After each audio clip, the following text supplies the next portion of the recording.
Why does God allow suffering? It's a question that shakes us to our core, one we ask when life feels unbearable, when tragedy strikes, or when the weight of the world seems too heavy to carry. But what if the question itself holds the key to something deeper? What if, instead of why does God allow suffering, we asked, what can God do through suffering? What does God want to teach us, reveal to us, or accomplish in us through this pain? Today, we'll dive into the depths of this question, uncovering the truths that Scripture provides, truths that don't just explain suffering, but give us hope and purpose within it. Before we go further, let me quickly remind you of something important. If this message resonates with you, if you're here searching for answers or looking to grow in your faith, I encourage you to hit that like button, subscribe to this channel, and turn on notifications. It's a small action, but it helps this ministry reach more people who, like you, may be wrestling with questions about God, pain, and purpose. Let's explore these answers together and spread God's truth. Let's begin by looking at the very nature of suffering and where it comes from. The first thing we need to understand is that suffering was never part of God's original design. When God created the world, He declared it very good. Adam and Eve lived in perfect communion with Him, free from pain, death, or sorrow. But then came the fall. When Adam and Eve chose to disobey God, they opened the door to sin, and with sin came suffering. This was not God's doing, it was humanity's choice. Yet even in that moment, God's love and mercy were evident. He didn't abandon His creation to the consequences of sin. Instead, He promised a Redeemer, someone who would ultimately restore what had been broken. This theme of redemption is woven throughout the Bible. Take, for example, the story of Joseph.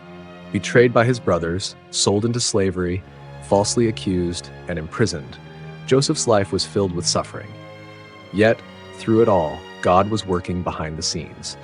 When Joseph finally rose to power in Egypt and saved his family from famine, he looked back on his trials and said, "You intended to harm me, but God intended it for good to accomplish what is now being done, the saving of many lives." Genesis 50, verse 20.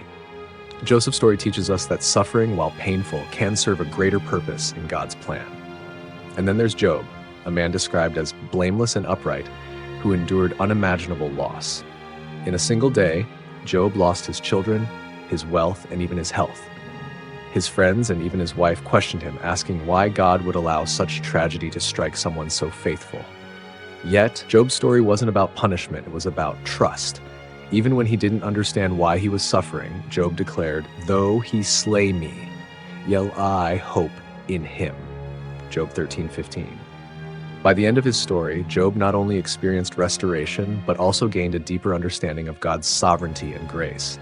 His suffering wasn't meaningless, it was transformative. But perhaps the ultimate example of God's purpose in suffering is found in the life of Jesus Christ. If anyone had the right to live free of suffering, it was Him. Jesus was sinless, perfect, and fully obedient to the Father. Yet His life was marked by rejection, betrayal, and the ultimate suffering, death on a cross. Why? Because through His suffering, Jesus took the greatest act of love and redemption in history. The cross, a symbol of pain and shame, became the pathway to salvation for all humanity. Through His wounds we are healed. Isaiah 53, verse 5. What does this tell us? That suffering, when placed in God's hands, can be redeemed for a purpose far greater than we could ever imagine. But why doesn't God just eliminate suffering altogether? Why doesn't He step in and stop every tragedy before it happens? To answer this, we must consider one of the most profound aspects of God's relationship with us: free will. God created us with the ability to choose, because love without choice isn't love at all. But with that freedom comes the reality of sin, and sin leads to brokenness. Many of the sufferings we face today, wars, injustice, and even personal betrayals, are the result of human choices, not God's design. Yet, even in this brokenness, God's hand is at work, weaving redemption into the fabric of our lives. Imagine a potter working with clay. To the untrained eye, the process looks rough, pressing, spinning, cutting, and even placing the clay into fire. But the potter sees the finished product. The Bible tells us that God is the potter, and we are the clay. Isaiah 64:8. Our trials, though painful, are part of His process of shaping us into the people He created us to be. Romans 5, verse 3-4 says, "We also glory in our sufferings, because we know that suffering produces perseverance. Perseverance, character, and character, hope." This isn't just a promise, it's a reality for those who trust in Him. And here's something incredible. Suffering has a way of drawing us closer to God. Think about your own life. When have you felt the most desperate, the most broken? Often, it's in those moments of pain that we cry out to God with a depth we never had before. C.S. Lewis once said, "God whispers to us in our pleasures, speaks in our conscience, but shouts in our pain. It is His megaphone to rouse a deaf world." Pain has a way of stripping away our illusions of control, reminding us that we are utterly dependent on Him. But suffering isn't just about our personal growth. Sometimes God uses our trials as a testimony to others. When people see you endure hardship with faith, they see God's power at work in your life. This is what Paul meant when he wrote, "My grace is sufficient for you, for my power is made perfect in weakness." 2 Corinthians 12:9. Your pain can be a platform for God's glory, a way to point others to Him. Think about how many people have come to know Christ because they witnessed a believer's faith in the midst of suffering. Even when we can't see the purpose in our pain, we can trust that God is working. Imagine looking at the back of a tapestry. From our perspective, it looks chaotic. Threads going in every direction, knots, and no clear pattern. But when you flip it over, you see a beautiful design. That's how God sees our lives. While we see only the chaos, He sees the masterpiece.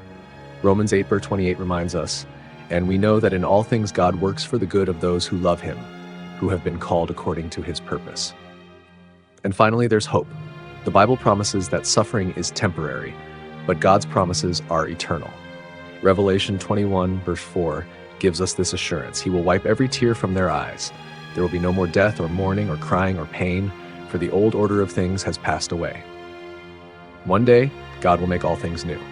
Until that day comes, we hold on to the promise that He is with us in our suffering, using it for His glory and our good.